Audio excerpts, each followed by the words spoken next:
Single married man. It's only for a week, Mike, Rachel said, rolling her luggage out the door. She made no attempt to reassure me. I was very persistent in persuading Rachel to drop the seminar and come on vacation with me, but to no avail. She insisted that her chances of promotion at the insurance company where she worked would increase almost exponentially if she attended the week-long seminar in Boston. I, on the other hand, insisted that she didn't need the promotion badly enough to give up that much of our family time. We had been married for 22 years. Both of our children were already in college, and I wanted my wife to spend more time with me and less time at work. Rachel had planned to take a week's vacation from work a couple weeks ago, but now she was on her way to a damn seminar about who knows what. She wasn't looking at things as clearly as I was. Her company had a practice where employees had possible promotions dangled in front of them if they worked a little harder, a little longer, and a little better than their competitors. I first noticed this practice over a decade ago, but she just couldn't understand the situation as well as I did. In those 10 years, Rachel had managed to get 2 promotions. I was convinced they were more like participation trophies. Showing up to work was enough to get a new title or position, but it reflected damn little on the paycheck. When I suggested a few years ago that she look for a new job, she had an embarrassment. I put a lot of time, effort, and training into my job. I'm moving up the career ladder. A new job means a fresh start. Sometimes I get the impression that you are jealous of my success. The fact that I was an engineer making more than twice her salary meant nothing in her world. I was a member of the good old boys club, and I was paid so well because of my gender, not because of my contribution to the success of the company. The funny thing was that Rachel did our tax returns. She must have seen the difference in our income. I knew Rachel was the queen of denial before we were even married. Unfortunately, I was never able to determine how deep and swift that river was, at least not until she refused to acknowledge that her employers were taking advantage of her hard work and dedication. I didn't doubt that some recently hired employees were getting as much as Rachel was, but I knew that the very mention of such a possibility contradicted its reality. It saddened me as I reflected on my marriage. The last time Rachel and I made love was the day before Christmas, and now it was June. I'm 44 years old, in relatively good shape, and with a healthy libido. Suddenly, a thought flashed through my mind. Zelda Zane had mentioned it a couple of weeks ago, but I hadn't had time to fully realize it. I really didn't have a real marriage. I was basically leading the life of a monk, occasionally dining with a nun. Why the hell was I putting up with this? It was almost impossible to please Rachel. When had she taken my balls, and why hadn't I even noticed it? I thought about it for a while, and I came to the conclusion that I had to find my balls and, more importantly, put them to good use. I pulled my phone out of my pocket and looked through my contact list. It took a minute, but Zelda Zane's name and number appeared on the screen. I grinned to myself, realizing I only had to get to the end of the list. What names could there be after Zelda Zane? Zeus? Zorro? Zelda picked up the phone on the second ring. Mike, Zelda and I spent some time together at a mutual neighbor's Memorial Day party, and we both had a little too much to drink. It forced us to reveal personal issues that we usually kept to ourselves. For some reason, but not surprisingly, Rachel was working on this holiday. I was without a date at the party, and Zelda didn't notice it right away. She always acted like she liked Rachel more than me, but she was surprisingly friendly when Rachel wasn't around to protect her interests. "Isn't Rachel here today, Mike?" Zelda asked. "She's crazy to let a good-looking husband like you go to a party alone. A lot of those desperate women will be trying to get into your pants." "I don't seem to have a problem keeping them at bay," I replied with a chuckle. "A piece of ass and a bike ride would probably send me to the hospital. I'm in a dry spell, and things don't look too promising in the near future." "By dry period, you mean a few weeks?" Zelda practically whispered in my ear. "How many weeks has it been since Christmas?" I asked, starting to calculate in my mind. "Wow, that's over 20 weeks!" Zelda exclaimed a little too loudly for me. "You must be ready to explode, even though you've been handling everything on your own, so to speak." "I'm not looking for sympathy," I said quickly. "You asked, and I told you. Please don't make it more than it is. I should have kept my mouth shut. It's no reason to brag. I've never heard of a married man wanting to set a record for abstinence." "Poor guy. Why don't we go to my place and resolve this situation to our mutual benefit? Zelda suggested. Haha, good joke, but you probably better not joke like that, I replied. It'll be your fault if I grab you and drag you into those bushes over there. Start dragging, Zelda objected, holding out her hand to me. You say that now, but you'll have a whole different story when the police show up and drag my ass to jail already, I predicted. Will the cops come here before or after you take me to Nirvana? Zelda inquired. I hope you're kidding. I'll turn you into a quivering mass of protoplasm long before they send me to prison, I boasted. It won't take long, Zelda replied. You've already half convinced me just by suggesting it. Why don't we go to my place to avoid the police, nosy neighbors, and grass stains on our knees? It suddenly occurred to me that Zelda might be serious. Had I unknowingly drawn her into a possible liaison that could lead to the breakup of the marriage? Zelda, I didn't mean to mislead you. I'm sorry if that's the case, I apologized. I am a married man. I took vows and I meant them. You're a beautiful woman, but I don't want to have an affair or anything like that. Mike, you're not married. You don't have a wife. You have some withered fool who's doing her best to ruin the best years of your life. A real wife doesn't do that. It's definitely not love. She doesn't treat you the way you deserve to be treated. Your loyalty is admirable, and it's one of the things I like about you, but it's completely misplaced, Zelda reasoned. When my husband was alive, I tried to be available to him whenever he wanted to see me. I was so glad I was able to do that. He got sick and died so quickly that I wouldn't have time to make up for the lack of affection between us. I hate his death, but I don't regret our life together one bit. I highly doubt you can say the same. The interaction with Zelda was still fresh in my mind almost 2 weeks later. She was right. I no longer had my wife or my marriage. I had my right hand and a few evenings spent alone. That wasn't the way marriage was supposed to be. As soon as Zelda answered the phone, I was already tongue-tied. Hi? Zelda, I was wondering, if everything's okay. How's your garden? Where the hell did that question come from? I should have planned the conversation before I called. She would never have been able to tell what I was really calling about. I was too cowardly to directly ask her if she still wanted to sleep with me. Mike, are you calling because you want to make love to me? Zelda asked without any preamble. How could she guess when all I asked was about her garden? Was she being serious or was she just laughing at me? I knew I had to proceed carefully so as not to offend her. I've been thinking. Rachel's going away for a week and I... Get your ass over here. The door will be unlocked. I'll be on my knees and naked, Zelda promised. I didn't mean to imply that you'd want me to come over if you're busy, or you have company, or you want to watch a baseball game, or... Mike, shut up and get over here. I'm hanging up so I can get ready. That's great. As I put the phone in my pocket, I considered Zelda's invitation. It seemed simple enough. I couldn't think of a reason to think she didn't want me to actually go to her place. After 22 years of marriage, to hear a woman say she'd be waiting for me on her knees was hard to believe, but this minuscule possibility left me no choice. I grabbed my keys and headed for the door.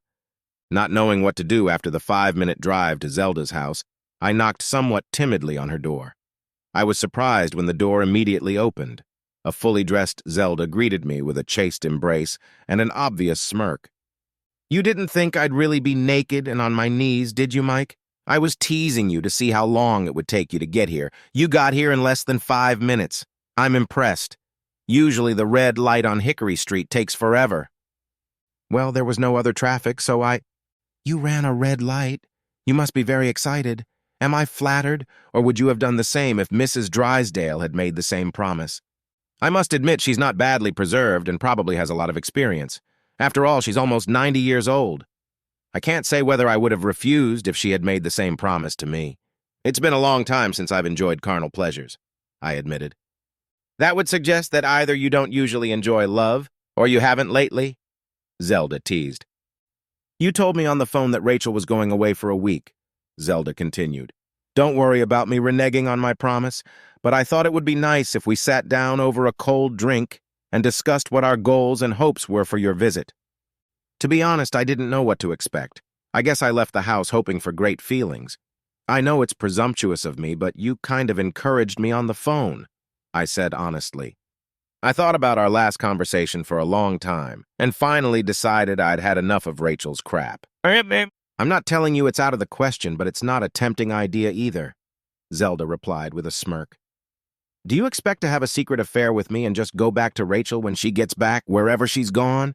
To tell you the truth, no, I usually call her around 8 o'clock when she's not home, but I'm not calling her today. We had planned a trip to Kentucky this week. She had a week's vacation planned at work, and it wasn't hard for me to squeeze that week out, I stated. 3 days ago, Rachel informed me that she had to go to a seminar in Boston for the week. I tried to talk her out of it. I'd made a few reservations, even though nothing special was planned. But that's not the point. She's pretty much ignored me for most of the last year. She's been spending more and more time at work and less time at home. Love is no longer discussed. We hardly talk at all. When she's home, she's either sitting at her laptop or on the phone. If we sleep together, will you tell her? Zelda asked. Will you give her a chance to make things right first? Are you thinking about divorce? This is a no-fault divorce state, so it doesn't matter which spouse wants to leave the marriage or who screwed it up. The kids are in college, and it's covered by a program that allows us to put money aside in a fund for their education if they go to a state college. We don't have a mortgage, we can sell the house and split the money. I may have to pay her child support, but it will be worth it. Sounds like you're seriously considering divorce. Do you still love her? The quick answer is that I don't love the Rachel I'm married to now, I admitted. I miss the Rachel I married years ago, but I am more than enough of the woman she is now. I'm going to get a divorce no matter what you and I do tonight. Are you worried about being named in the divorce papers? It doesn't make much difference to me, Zelda replied. I've been a widow for 3 years now, so it shouldn't surprise anyone if I get back in the game. I just don't want to be a homewrecker, but you seem to think Rachel has already done that. I have to tell you that I'm not looking for a long-term relationship, Zelda emphasized. I want to be loved, to go on dates with various charming men, and to travel. In essence, I'm done grieving, and I want to experience life while I'm still young enough to do so. I don't want you to leave Rachel with the expectation that you and I will have something permanent. That's nice. I don't want to rush into a new commitment anytime soon, I agreed. I've seen too many people leave bad relationships only to immediately enter another one that's just as bad or worse. Maybe I'll try to visit my kids more often. Maybe I'll take up some new hobby, like golf or boating. I feel like I've wasted the last year. Rachel probably won't even notice that I've disappeared from her life because I've become such a small part of it, I reasoned. I found Zelda very easy to talk to, which I did for the next 2 hours. She listened patiently, interrupting me only to clarify some statement or observation I made about Rachel. She was very interested when I mentioned my lineage. She was both surprised and impressed to learn that I was a direct descendant of Henry Clay of Kentucky. He was a senator, Speaker of the House of Representatives, and served as Secretary of State.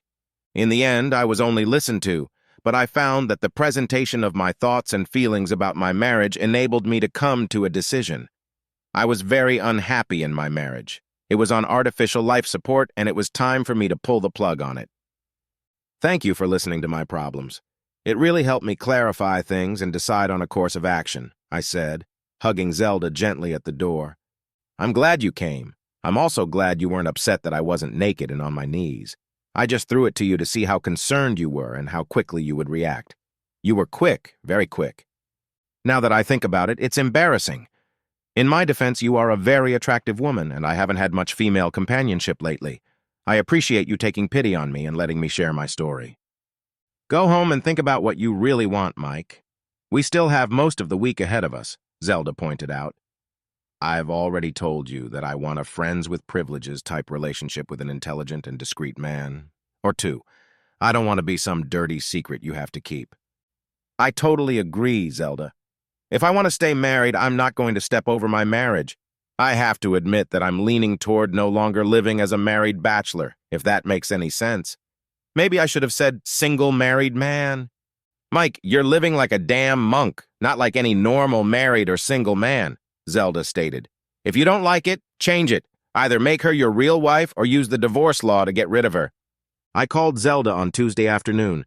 I had met with a divorce lawyer today. He thought I looked like a man ready to get a divorce and start fresh. Wow, Mike, Zelda said. I wonder what he does for a living.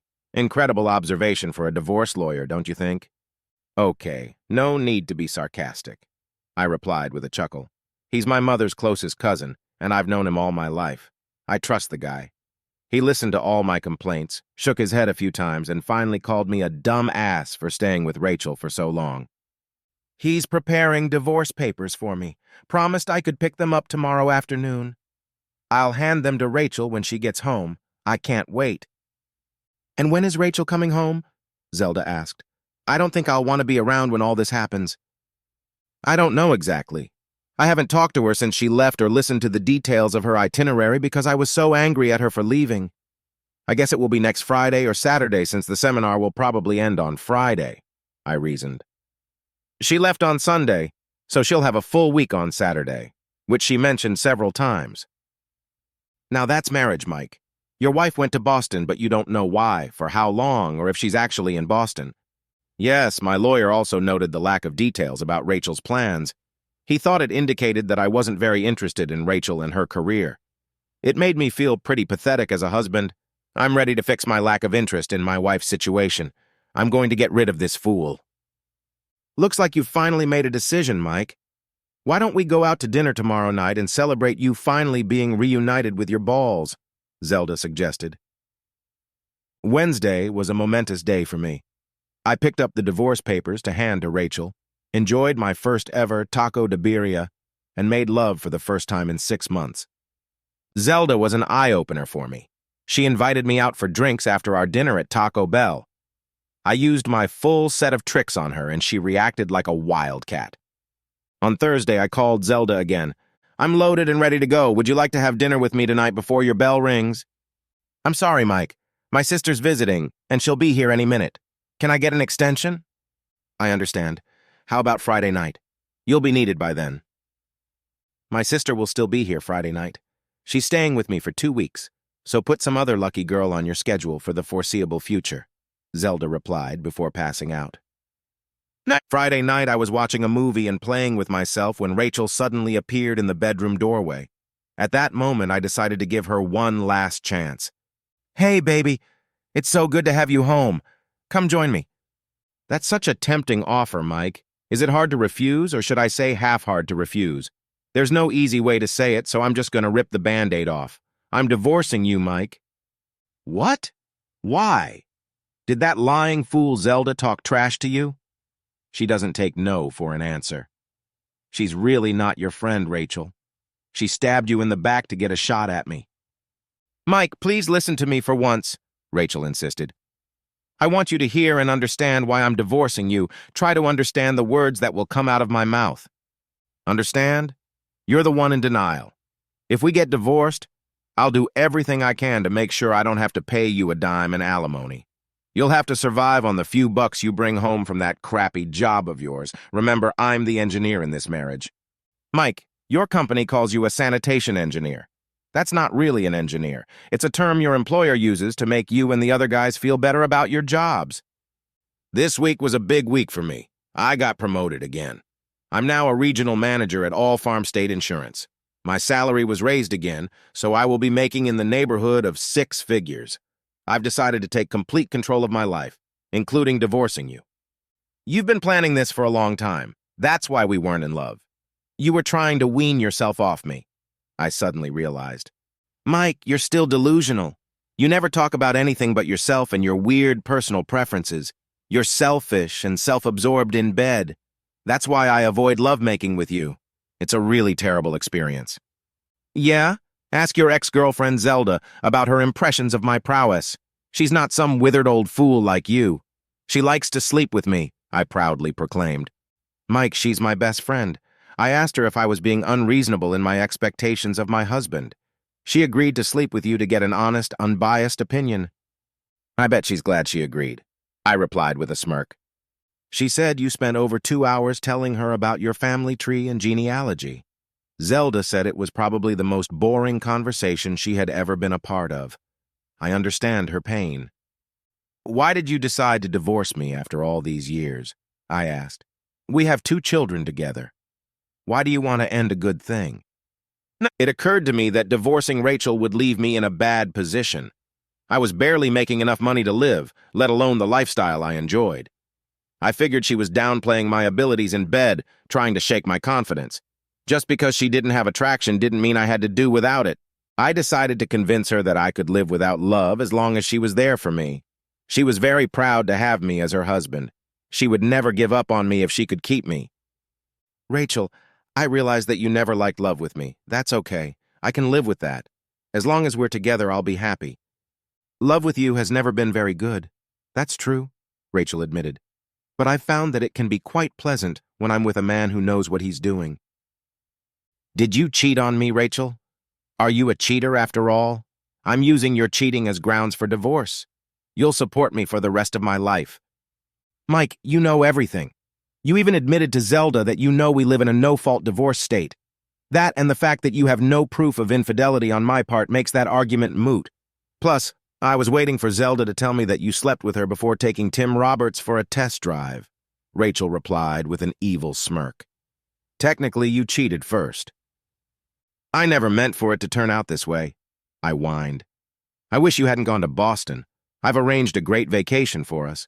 You would have loved it, and nothing would have happened.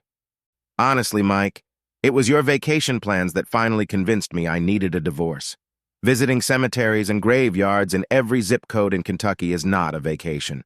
It's more like Dante's Inferno. The end